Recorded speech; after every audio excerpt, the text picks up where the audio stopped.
My main and real pleasure is to welcome Dr. Marie Taganagi, who is Head of Preservation and Access in the Parliamentary Archives. The Parliamentary Archives are one of the real jewels of the Houses of Parliament. That is where you find all the interesting things that have been going on in this place for hundreds of years. And it really is a treasure trove of information, some of which we're going to have later on. Marie read modern history at St John's College, Oxford. I was at Trinity College, Oxford, and I happen to know that all the really clever people were at St John's, so we can be rest assured this is going to be a brilliant lecture, and has an MA in Archives and Records Management.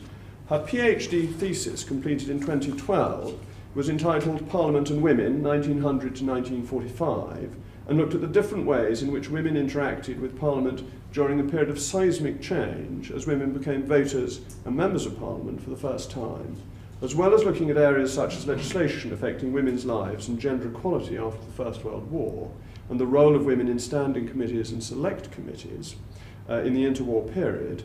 Her research uncovered much information about the little-known and often completely unknown presence and roles of women's staff in Parliament. And this evening she's going to give us an insight into this research and how women were given unexpected opportunities to work in Parliament during the two World Wars. So if you'll give Marie a very warm welcome this evening.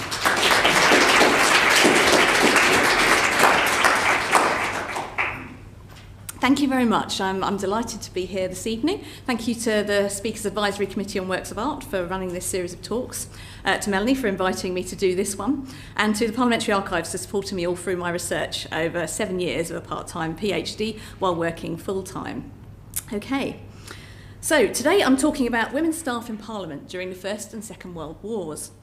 When considering the role of Parliament during the two World Wars, it's perhaps more obvious to think about the big political picture, the legislation passed, the debates and discussion in the chambers, issues of defence, conscription and so on. But Parliament was also a home front. That is to say, it was part of the civilian population of a nation at war. Hundreds of men and women other than MPs and members of the House of Lords worked in the Palace of Westminster throughout both World Wars, keeping the work of both houses running, including cleaners, cooks, doorkeepers, messengers, estate staff, police officers, telephone operators, clerks, Hansard reporters, administrative and secretarial staff. Indeed, some people even lived here, which is a surprising thought to those of us who work in the building today. But 65 women were resident here on census night in 1911, most of whom would have been here through the war as well. These included cleaning and kitchen staff in both houses, plus wives, daughters and servants in the great households based here, including the Speaker, Sergeant-at-Arms and others. And although few women overall worked for Parliament before the First World War, the war did lead to some new opportunities, which I'm going to tell you about today. I'm going to concentrate on 6 stories, 3 from the First World War and 3 from the Second World War. I won't spend equal amounts of time on all of them, in case you wonder. Some of them I'm going to concentrate on more than others, because there's more to say. Together, I think these stories contribute to the story of Parliament as a home front. And if there's a theme running through it, it's probably parliamentary families, because I found, certainly with regard to the First World War, whole families work for Parliament and were involved in the war effort here. Also, overall, they illustrate situations found outside Parliament in workplaces everywhere, such as the substitution of male labour with female labour, participation in defence of the realm, women taking on new roles beyond that previously defined as women's work, often not paid the same rate as men for the same work, and generally, although not always, dismissed at the end of the war. I'm going to start with the girl porters who were employed by the Sergeant-at-Arms Department in the House of Commons during the First World War. I should say straight off that this is not a picture of them, unfortunately. I don't have a picture of them, but this is to show you what they would have looked like. They're wearing the same uniform as the girl porters here would have worn, which is the War Office Girl Messenger uniform. The Sergeant-at-Arms, who is the officer in the House of Commons responsible for ceremony and security, was also in this period responsible for some facilities functions, including cleaning. He employed both male and female cleaning staff before the war. 4 other women were employed by his department during the war, and these were temporary girl porters or girl messengers who were employed to deliver mail and other items between offices in Parliament during labour shortages during the First World War. And in an age before modern telecommunications, of course, delivery of letters and other items was a large and important task requiring a lot of staff. It's a very good example here of female labour substituting for men. The names of the 4 girl porters in this building were Elsie and Mabel Clark, who were aged 16 and 14, Dorothy Hart, who was aged 18, and Vera Goldsmith, aged 16. And you can see from those ages they really were girls. The girl is not used here as a pejorative term to describe working women, but because in a descriptive way, the youngest being only 14 years old. Their job titles in Parliament were girl porters because they were replacing male porters, but they were also known as messengers because they wore the same uniform of brown drill overalls and hats worn by the War Office girl messengers. And two of them, Dorothy Hart and Vera Goldsmith, did previously work as War Office girl messengers. They were employed in Parliament from April 1917 and discharged in March 1919 on the return of demobilised staff, except for Mabel Clark, who sadly died of influenza in November 1918. The Assistant Sergeant-at-Arms, Walter H. Erskine, held off employing women until the staff of male porters had been reduced to 2. He was clearly very worried about employing women to do such work. He felt it necessary to write to the Speaker to warn it is an innovation, and also wrote to heads of offices in the House of Commons requesting that their own office messengers do a greater share in carrying heavy boxes and books. But by the end of their employment, his fears had been completely allayed. He wrote to the War Office to ask if they could arrange for their transfer to some other government department because they wanted to continue in similar employment. He said, "It is impossible for me to speak too highly of the way these 3 girls have done their work while at the House of Commons." Now, I was very curious as to who these girls were and how they came to work in Parliament. And one tiny sentence caught my eye. The document on the right, which is from the file about the girl porters in the Parliamentary Archives, if you can see, it says Miss Elsie Clark, Miss Mabel Clark, and at the bottom it says in quite faint letters, nieces of Porter Clark. And so this caught my attention. I thought they were related to an existing member of staff. And it took me a while to find out because Clark is probably second only after Smith as a common name to trace. But I did eventually find them in family history records. And what really cracked it was when I found the census form, which you can see below there. Which, as you can see from that, the head of the household is John Clark, the top line there. He's a police constable. His wife follows, Olive, and then there are 2 sons, Ernest, Alfred, and then you have Elsie, who's one of the girl messengers. And at the bottom there, this is the clinching thing, Samuel Clark, brother of John Clark, who's described at the bottom there as cleaner, House of Commons. So once I knew that, I knew I had the right family. John and Olive, in fact, had eventually 7 children. Ernest, Alfred and Elsie listed here, Mabel, the second girl messenger, and then Harold, Hilda and Jack, all born between 1896 and 1911. John joined the Metropolitan Police in 1890, married Olive in 1894. His brother Samuel, mentioned there, started working for the Sergeant-at-Arms department here as a cleaner in 1898, when he would have been aged just 19 years old. He was promoted to porter in 1912, hence the nieces of Porter Clark by 1917. He married and had a daughter in 1908. Now, John being a police constable, I did wonder if he might have also worked in Parliament. I couldn't find this out, and I suspect one will never know one way or the other. But of course, police would have worked here. And I did find out the Clark family lived very close to Parliament. If you can see, the policeman there is on the terrace of the House of Commons looking out over the Thames, and he's looking out at that area which is pictured in that map. That map of Lambeth, which is dated a little bit later, but shows the streets in question. You probably can't see very well on the screen there, but you have St Thomas Hospital running up to Westminster Bridge, and one of the roads immediately to the right of that is called Paris Street. That is where Samuel Clark lived after he got married with his wife and child. And above that, a couple of streets above that, you have Boniface Street. And that is where the Clark family lived, where Elsie and Mabel were born in the early 1900s. This area is described by Charles Booth in his Life and Labour of People in London in the 1890s as largely tenanted by police, so it's not too surprising they lived there. By 1911, the family were living in Kennington in Hurley Road, another favourite habitation of police. They had moved to Walworth, though, by the time the First World War began, in a road described as inhabited by mechanics, labourers, printers and clerks. Anyway, so the Clark family all lived extremely close to Parliament. By the time of the war, though, a number of things had affected them. And I'm just going to refer to the family tree here, which hopefully make it simpler. In the middle there, you can see John Clark and Samuel Clark were 2 brothers that I've been talking about. And John, who married Olive, and all their children. Samuel married a woman called Mary Ann, and they had 1 daughter, Vera. Sadly, Mary Ann died in 1913, leaving Samuel a widower with a small daughter. John resigned from the police in 1914 on grounds of ill health, and he died soon afterwards, leaving Olive a widow. Alfred and Ernest, the two older brothers of Elsie and Mabel there, joined the army in 1915. Ernest was discharged sick in 1916, which probably saved his life because he was in the same regiment as his brother Alfred, who then died at the Somme a month later. So by the time we get to 1917, Elsie and Mabel's mother, Olive, is a widow who'd lost one adult son to the war and the other who had been discharged sick from it. She had 5 children aged 16 and under to look after, and possibly also her motherless niece Vera. Small wonder that Elsie and Mabel had to go out to work at a young age, and working in Parliament was not a first job for either of them either. Samuel was called up, he volunteered for war service in 1915 and was called up in June 1916, but was sent home because he was a widow with one child, and he continued to work for the sergeant through the rest of the war.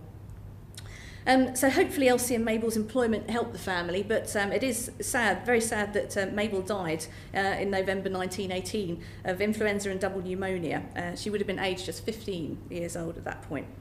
And as to what happened to them afterwards, I haven't been able to trace, as I say, Mabel died. I haven't been able to trace what happened to Elsie, but her uncle Samuel continued to work for the Sergeant at Arms Department until he retired aged 60 in 1939. By this time, he had been promoted to Assistant Superintendent in the members' waiting room. Olive, the mother, also lived a very long life and died in exactly the same house in Woolworth in the 1940s that she'd been living in the 1911. So I kind of hope the rest of the family also made good as well. So the Clark girls were 2 of the girl porters. Who were the other 2? These sheets are, again, from the Girl Messenger's file in the Parliamentary Archives, and these were written by the War Office and passed on to the sergeant when he employed them, along with all the references that the War Office had taken up about them. You may be able to see the left-hand notice about Dorothy Hart, the right one, Vera Goldsmith. Their names are at the top. Dorothy was born in May 1898 in Clapham. Her father was a journeyman, plumber and lead worker. When the war started, he went to work for a munitions work in Wareham. That is mentioned a few lines down from the top there. She left school at 14 and went to work in a dressmaker's, which was badly hit by the war. She then worked as a girl messenger at the War Office from October 1916. And you will see, I don't know if you can see, the War Office messenger superintendent recorded she was nice looking. So there you go. After leaving the House of Commons in 1919, Dorothy again pursued dressmaking work. She got married to William Haddock, an engineer from Birmingham, in 1925. They had 3 children. She died in 1980, having reached the ripe old age of 82. Vera Goldsmith, the 4th girl porter, on the right-hand side there, was born in October 1900. Her father is a gas fitter, also mentioned on the sheet there, from Croydon, and her mother was a former domestic servant. She had an older brother, Algernon, who served as a corporal in the Essex Regiment during the war. He survived it and lived through. She also worked as a dressmaker after school and then became a girl messenger at the War Office from December 1916. And then, along with Dorothy, she was then one of several girls recommended to work in the House of Commons. After 1919, Vera pursued office work. Erskine wrote a reference to the Food Control Office in Croydon in August 1919 for her, saying she was quick, intelligent and gave complete satisfaction. In 1920, Vera wrote to Erskine to ask for another reference because she wanted to become a member of the London Chamber of Commerce.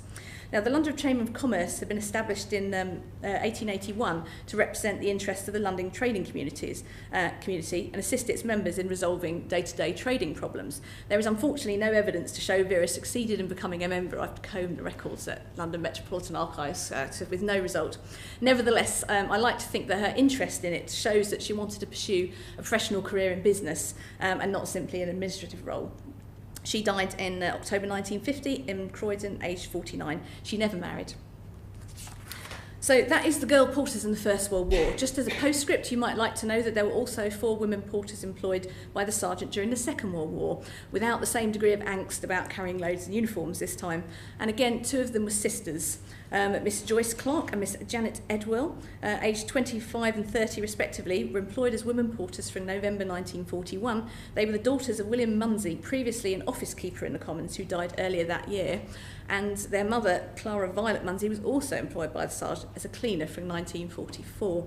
So this sort of family connection goes on in the sergeant's department through the Second World War. And as I say, that the 2 sisters, one of them was definitely a war widow. Her husband had died in service in Egypt in 1941. And a third of those 4 Second World War women porters was a direct replacement for her husband. Mrs. Grace Phyllis Culber replaced her husband, Sir Vice St Joseph Culber, a porter who left the sergeant's department when he was called up by the RAF in 1942. He survived the war and came back in 1946, and she was discharged redundant. There was never any hope, fortunately, or perhaps unfortunately, for the women to work on. Maybe in some cases they wouldn't have wanted to, but maybe in some cases they would. There was never any prospect, though, of any of these girl porters keeping their job after the war. So I'm going to move on now, and I'm going to talk about something a bit different. I'm going to talk about how the war affected May Jewel Rogers. And I could tell you an awful lot about her and her life and career, but I'm just going to restrict it to the First World War period here. May Ashworth founded Ashworth & Co. typewriting office at the age of 25 in 1888. Itself a remarkable thing to do, I think, for a woman of that age. In 1895, Ashworths were employed by the Sergeant-at-Arms to provide typing services for the House of Commons. Miss Ashworth maintained a typewriting room within Parliament in the House of Lords on the first floor west front, and a staff of typists who were qualified to write shorthand.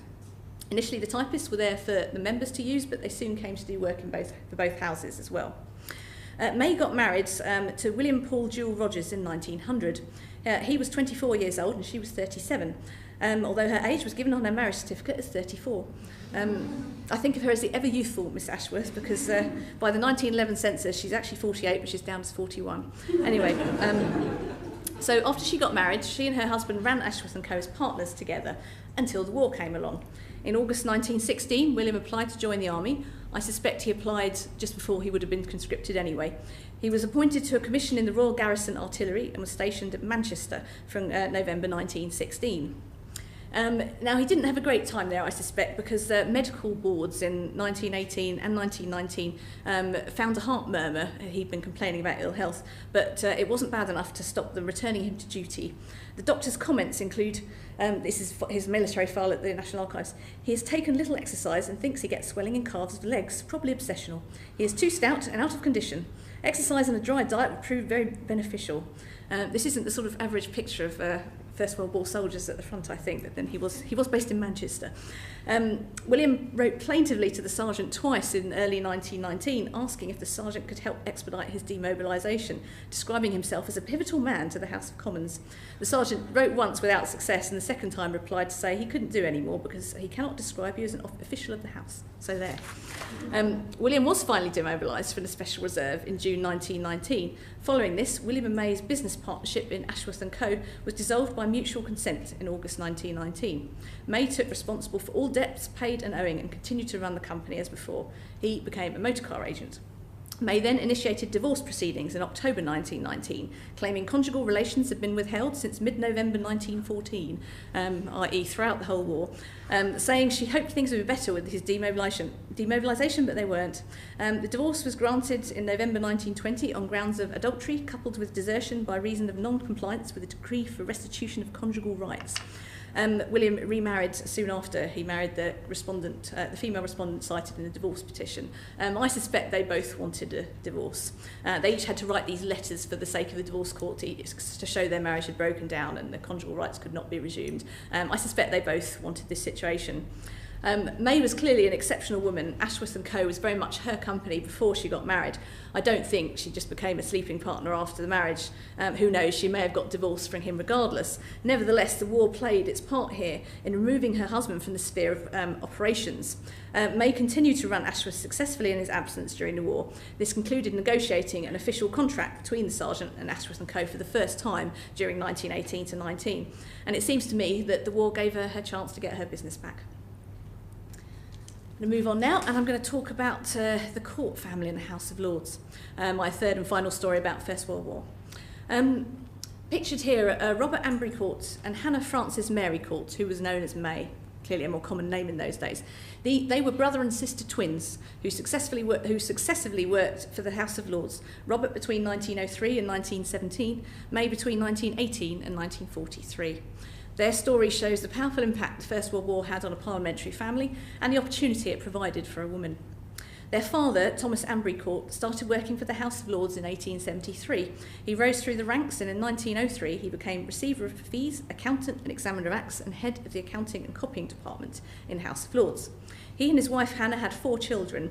2 of them, Cecil, the oldest, and Edward, the youngest, emigrated to Canada in the early 20th century. The twins here, Robert and May, were born on 13th December 1880 in Balham. Their mother died in 1895. Now, at aged 18, Robert came to work with his father in the House of Lords as a copyist in 1899, while May worked initially as a junior teacher. Robert got married, had a son, born in 1910, continued to work in the Houses of Parliament. You can see on his is a 1911 census returns where he's recorded as Clerk of the Accountants Department, House of Lords. And by this point, May had become an embroideress in decorative society needlework. Both that and teaching, of course, were among very few occupations open to middle-class women in this period. And thus far, both May and Robert following their typical gender roles. But then the war came. When war broke out in 1914, Robert was quick to volunteer to serve, the complete opposite, in fact, of Mr. Jewel Rogers, I think. He had 4 years territorial army service behind him already and applied for a commission in the army. The commanding officer nominating him was convinced he would make a good officer and asked for Robert to be posted to his own regiment in Yorkshire as a lieutenant, as indeed happened. Robert was appointed captain in September 1915 and later a temporary major commanding a battalion of the West Riding Regiment.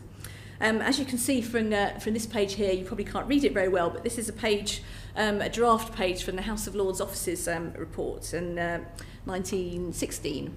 It lists all the clerks in the House of Lords who were away on war duty, and they're all listed there. You see at the top it says of the clerks, and then it lists 1, 2, 3, 6 names. Then there's one person from the library, and then at the bottom there it says Accountants Department, Mr. Court Junior, and then it says Major, West Riding Regiment, Suvla Bay, which is Gallipoli, and Egypt. So that's where he served. It goes on to explain that all House of Lords clerks of military age without any medical disqualification were serving in the war. And at the very bottom it records that of the messenger staff, all of them were over age and mostly old soldiers, but 5 had rejoined anyway. And this is presumably why there were no girl porters in the Lords, that the men were all over military age anyway. So Robert went off to war and survived clearly an awful lot, but he was killed in action on the 26th of April 1917 at Hermes Pas-de-Calais in France. He was 36 years old. The effects listed at his death consisted of a revolver, vacuum flask, gloves, cigarette case, wristwatch, writing pad, handkerchief and a holdall with a shaving brush. His name is inscribed on Parliament's war memorials in the Royal Gallery in the House of Lords and on the Recording Angel Memorial in Westminster Hall, which is pictured there. You can see he was one of the two clerks in the House of Lords to die during the war. The House of Lords paid a gratuity of £470 to his widow. This might not sound a lot, but it was more than she got from the army and the whole value of his estate put together. One can only speculate on how desolate Robert's death must have left his widow, his 7-year-old son, his twin sister, and his 67-year-old father, Thomas. Thomas had already lost one son to the war. The youngest son there, Edward Crawford Court, served with the 1st Canadian Mounted Rifles Battalion, Saskatchewan Regiment, with the rank of sergeant, and he died at the Somme on 1st of April 1916, aged 28. He's buried at Regina Trench. Thomas must have hoped that Robert would make it through the war, return to work in the House of Lords and succeed him as House of Lords accountant. This didn't happen, but perhaps the opportunity Robert's death gave to his twin sister might have been some consolation, because just under a year later, May followed in his footsteps by entering the House of Lords accounting department. It would be too simple to say she was given her brother's job, but his death had provided a vacancy and therefore an employment opportunity. Thomas Ambry Court did not live to see his son become accountant, but he did live to see his daughter become so. May Court was initially appointed as one of 2 lady clerical assistants by the House of Lords in April 1918, along with Miss Mabel Waterman, appointed during shortages of male labour and near the end of the war. But unlike many such women elsewhere, both Court and Waterman kept their jobs after the war and were quickly promoted. Because on the 1st of June 1919, Miss Court was appointed accountant, placed on the same salary scale as H.P. Norris, who was the head of department at the time, a remarkable example of equal pay in this period. Miss Waterman was promoted at the same time. There's no doubt that Miss Court's role was an executive and responsible and managerial role. Being accountant was an unusual role for a woman to hold in this period. And when H.P. Norris retired in 1926, May Court became head of department the following year, with the title Receiver of Fees and Accountant. This appointment was reported in the press as follows. The monstrous regiment. The few die-hard anti-feminists who are left may fly to John Knox for consolation in the latest shock they have received, for the monstrous regiment of women has captured one of the high administrative posts in the House of Lords staff. Miss H.F.M. Court has been made head of the Costings and Accounts Department. Her assistants will be 2 women. They will be 3 lonely women, because in no other department or office in the House of Lords do women hold the higher appointments. Their duties, however, are intricate enough to keep them from brooding over their solitary grandeur. Anyway, so there you go. So it was a significant appointment. In the 9 years between Norris's retirement and Miss Waterman's resignation on marriage in 1936, no men worked in this department. A male assistant accountant was appointed in 1936. That was Percy Johnson, who eventually became accountant, and he reported to Miss Court. May Court was awarded the OBE in 1942 for her services to the House of Lords and retired in 1944, having worked in the House of Lords for 26 years. Although her retirement saw the end of female management of this department, all the women appointed under her management retained their positions and went on to have careers with the House of Lords after the war. Like other early women workers in Parliament and elsewhere, May Court owed her opportunity to family connection and wartime experiences. Her subsequent success, however, was undoubtedly due to her own abilities. And she worked right through to the Second World War, which brings us nicely on to the Second World War. Something a little bit different here. Did you know there was a munitions unit right in the heart of the Palace of Westminster during the Second World War? It seems remarkable today, but it was right in the heart of the Houses of Parliament, underneath Central Lobby, which is right in slap bang in the middle of Parliament. The Second World War affected the Palace of Westminster in various ways. The palace suffered 12 direct hits during the bombing, plus damage caused by 6 explosions nearby. There were 3 people killed, 15 injured. There were 1,224 air raid alerts, totalling 2,198 hours. And overall, it is estimated that 1,168 people took part in the internal defence of Parliament during the Second World War, of whom nearly 800 helped for more than 6 months. These included fire guards, home guards, custodians, police, ARP firemen, Red Cross workers and others. Women took part in a number of these activities, which I'm going to talk about now, including fire watching, the Home Guards, which you can see pictured here, and the munitions unit. So, first of all, fire watching. Following the Blitz in autumn 1940, fire watching became compulsory through the country, although it took a while to get off the ground in Parliament. A fire committee was set up in 1941, and in addition to firemen from the National Fire Service, there were 140 civilian conscripts and 160 Home Guard on fire watching duty by October that year, supplemented by a dedicated body of 30 full-time paid ARP firemen from July 1942. A number of female staff participated in the fire watching, and Red Cross nurses, like the one pictured here, were stationed throughout the palace. You can see the fire watchers and the Red Cross nurse standing right underneath the statue of Barry there, who I hope would have approved their efforts to maintain his palace. The Home Guard. There were 6 women in the Palace of Westminster Home Guard. The Home Guard, or Local Defence Volunteers, was founded in 1940. A force of over 100 volunteers was quickly recruited to the Palace of Westminster Company, mostly men with previous war experience. They took part in the fire-watching duties and also sentry duties on the terrace, in addition to manning a gun at the exit to Westminster Underground Station and taking responsibility for anti-tank measures over Westminster Bridge. There were 6 women auxiliaries in the Palace of Westminster Home Guard, and 4 of them are pictured here. The caption on the back of this photograph says, "There are also a few women auxiliaries who work on communications and are expert shots." So there you go. All 4 of these women, we know who they are, were female secretaries, and they're also a good example of wartime appointments, in fact, early in the Second World War. From left to right, we have Miss Pamela Ward, who was appointed temporary typist to the Clerk of the House in November 1940. She worked until resigning in 1946. Then Miss Pauline Bevington, typist in the committee office from January 1940, appointed personal assistant in the library in 1946, resigned on marriage in 1949. Miss Barbara Shuttleworth, temporary typist in the committee office from April 1942, personal assistant in the library 1947, and sadly died the following year, July 48. Pamela Matthew, typist in the committee office from 13th of January 1941, personal assistant 1946, went on for Parliament until the late 1950s. So the pattern, which you can see in the 4 women here, is taking on a lot of women early in wartime, of course, when the men would have been called up. And they were kept on for the most part after the war until they got married, when they were expected to resign, as was very common at the time. The other two, because as I say there were 6 women auxiliaries, the two who aren't pictured were Miss Vera Heslop and Miss Vera Michelle, and she worked in the munitions unit, which brings us to the Palace of Westminster munitions unit.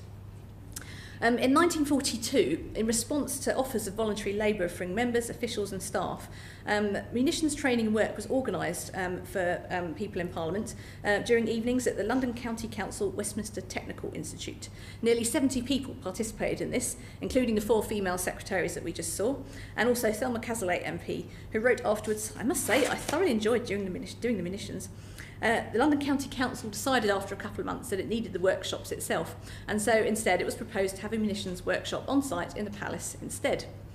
Space beneath Central Lobby was identified, and after many, many months of problems, I don't know how they persevered through all the problems that they had, but they did.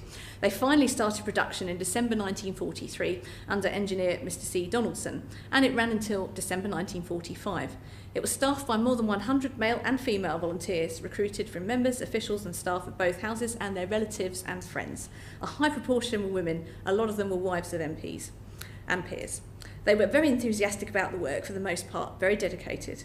The unit employed some paid staff too, including a woman skilled capstan operator, Mrs. Hodges, a welfare officer, Mrs. Michelle, who was also in the Home Guard, a female chartered accountant, so we have another woman accountant by this point, clerical and stores staff, who you can see pictured, 2 of whom you can see pictured on the top right, and female catering staff led by the cook, Mrs. Trollope, which served 150 meals a day to the munitions unit staff and volunteers. The bottom left photo shows Mrs. Corbett serving Mrs. Hodges, the capstan operator, and Mr. Donaldson, who ran the unit. The main product of the factory was a torque amplifier, which was part of a predictor unit for mobile and stationary anti-aircraft guns.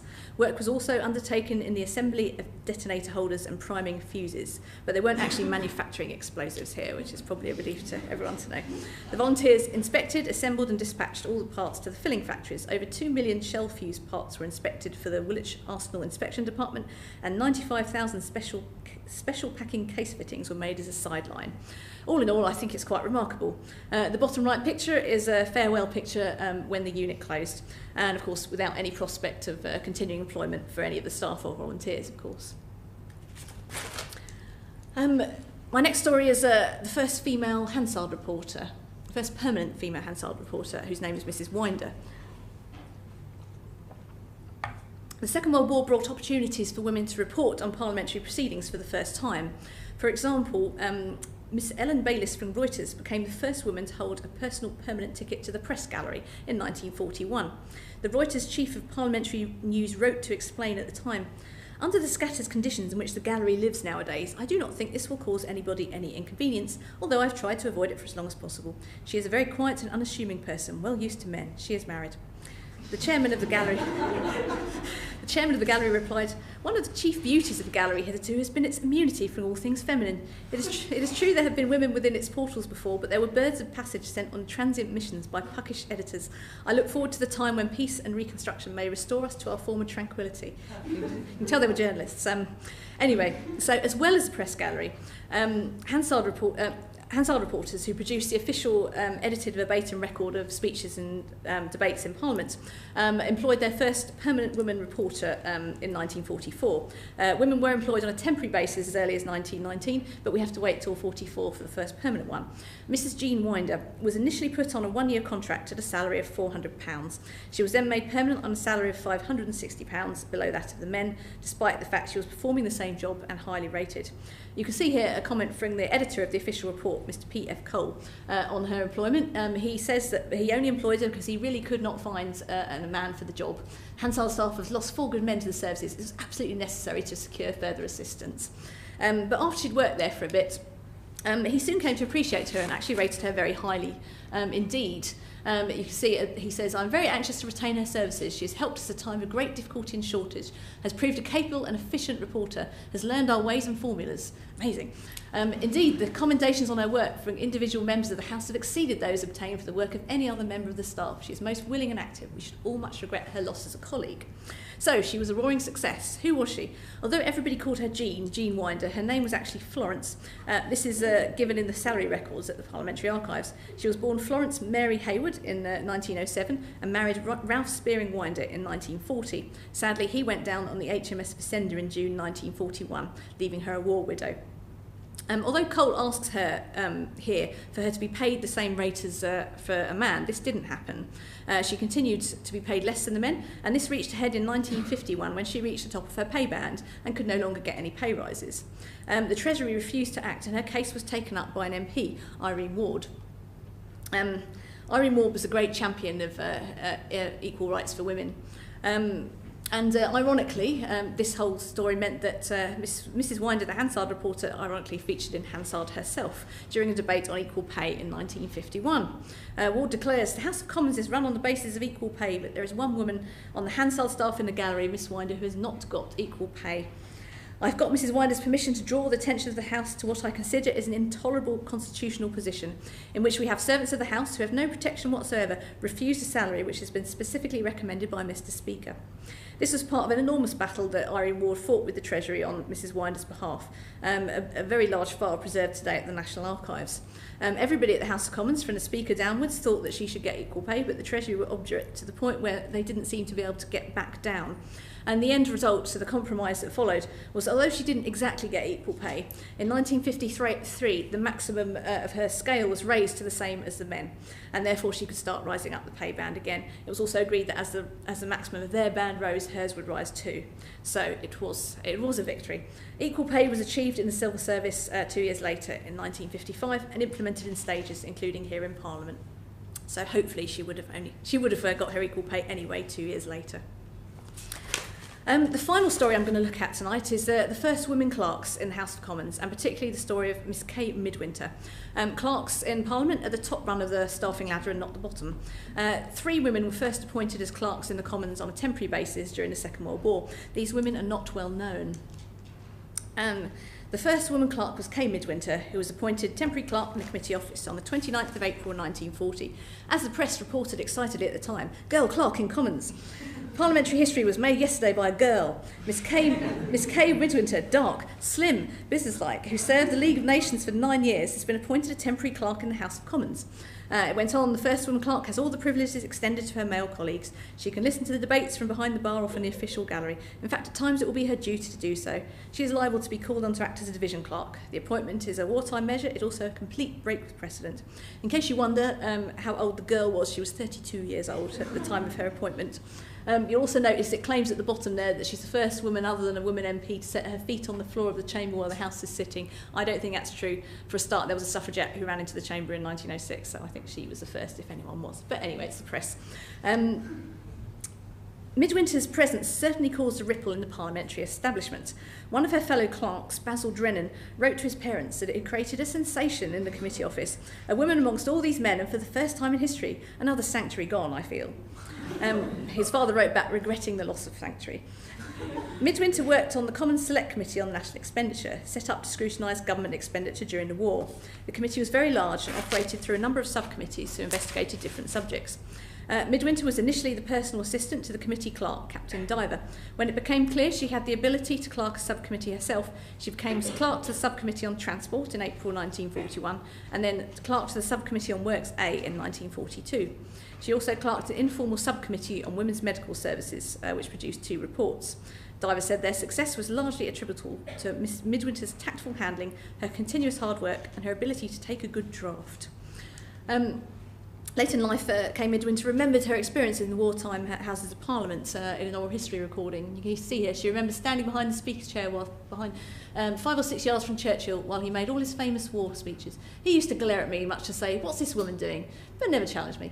I was expecting to be ordered to be removed from the chamber, but it was great fun. And when it came to laying the report on the table of the House, my male colleague said, "Oh, you better not do that, you know, it's never been done by a woman before." So I said, "For that reason, I'm going to do it." So there we are. But really, one was up against male prejudice throughout. There was never any question of promotion. Never mind promotion, she wasn't even being paid anything like as much as her male colleagues were. In one of several attempts to get her salary raised, Diver argued that the work of each subcommittee was more than equivalent to that of an ordinary select committee.